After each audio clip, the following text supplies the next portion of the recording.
Our offensive coordinator and quarterbacks coach, Bill Musgrave. Go ahead and let me know in the chat if you have questions for Bill, and we'll get started. We'll go ahead and get started with Jeff Ferrano from Cal Sports Report.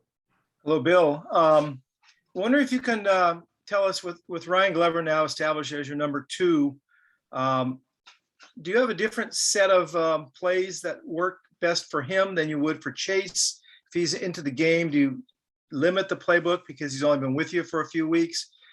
And are there things that maybe he does that you wouldn't ask Chase to do? Well, I think if Ryan would get in the game, we'd ask him to execute a limited number, of concepts. He hasn't had the time on task that any of our other quarterbacks have had. So we'd be real judicious in what we would ask him to do in terms of the volume of plays. What have you seen from him that you like? Well, he's done a super job of really embracing our system. He has a strong arm.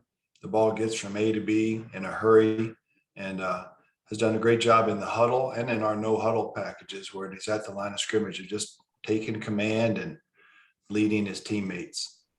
And Chase has shown to be a mobile guy who can get out of trouble and use his legs. Is Ryan similar in that regard? Yep. He made a lot of plays at Penn and also Western Carolina with his legs as well as his arm.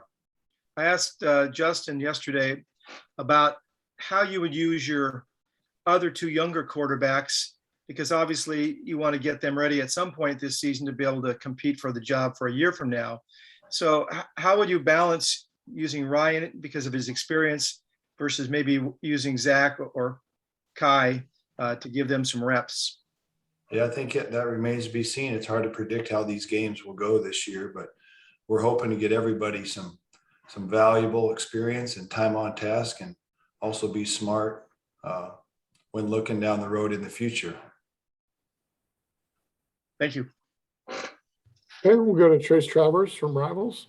Yeah, Coach, when we talked to Nico yesterday, he talked about how Nevada tends to play a little more zone, or a lot more zone than man coverage. Is that something that you've kind of seen on the film so far?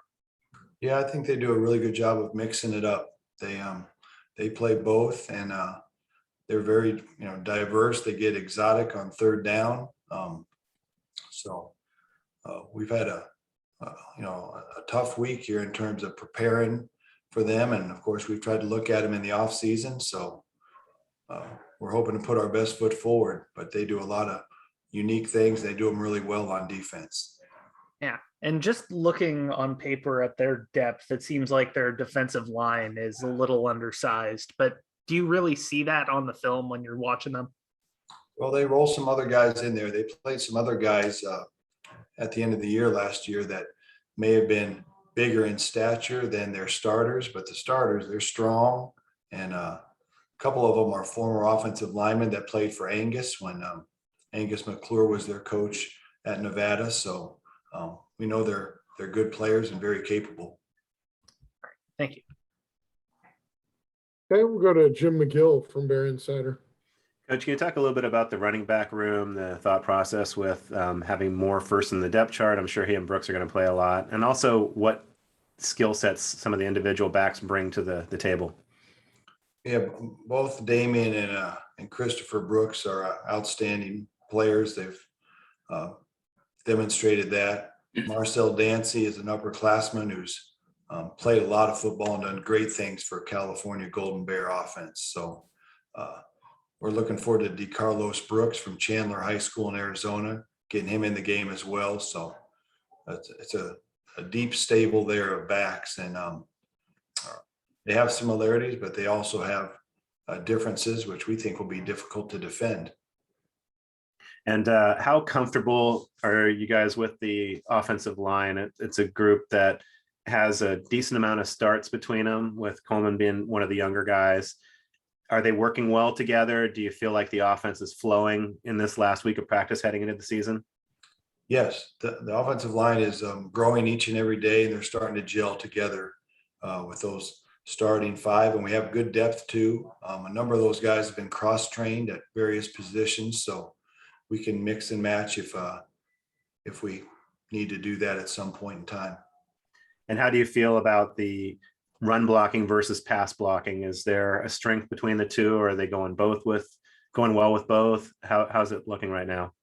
The run blocking has been outstanding, and then pass protection is always, tough, especially against California Golden Bear defense. The D line on our team provides stiff challenges each and every day. So I think we're receiving really good training, and at times we block them, and at times they get by us. But it's been a real competitive camp. Even looking back to last spring, each day is real competitive to see who controls the line of scrimmage. Thanks. Okay, we'll go back to Jeff Ferrano from Cal Sports Report.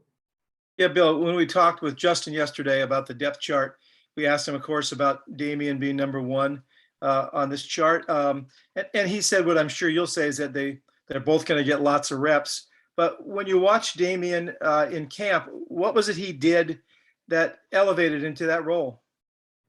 Well, he's been really steady, really consistent. I think both Christopher and Damian, they do a lot of great things in the passing game as well as the run game.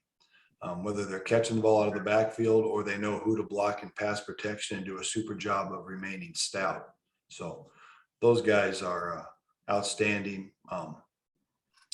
Probably had to list somebody to be the starter, and Damian is definitely deserving of that, but Christopher is as well. So they're both going to really carry the load for us, and we're thankful to have both of them. We saw Damian have a real nice breakout game against Stanford last year when he had, I think, 121 yards. I think he's about 10 pounds bigger. Is there any difference in his style of running, or has physicality now? Are you seeing that sort of general progress and maturity in him? Yeah, I think general expected progress from year one to year two. He's definitely stronger. And when he runs, he's got a gliding style that is deceptive. He's covering ground, but he's not straining. He's a smooth operator. Thanks, Bill. Okay, Trace Travers. I don't mean to come down on you with too much depth chart talk, but Matt Cindric is listed as your starting center. What had he done from the second week of camp on to earn that role? Well, he's just so sharp. Of course, he started at left guard for us last year, has started at center before. He knows really all the positions there in the interior, both guards and center. So, his experience plus his ability continues to get better and better each and every day, working with Angus. And, he's just a great leader for us there at the center. We're excited about him lining up day one. And on that note, do you feel comfortable rotating in Brian Driscoll at that position and the guard positions where he's worked through fall camp? Yep, we definitely do. Brian Driscoll's playing both guards and center. He's really strong. So when he blocks people, they stay blocked. He's going to be a really good player for us for years. And we're excited about his role. And of course, that role could be expanded or quarter turn adjusted at any point in time. Cool. Thank you. Okay, guys, we'll give about another 3 seconds here. If you have another question, let me know in the chat. If not, looks like you're good, Bill.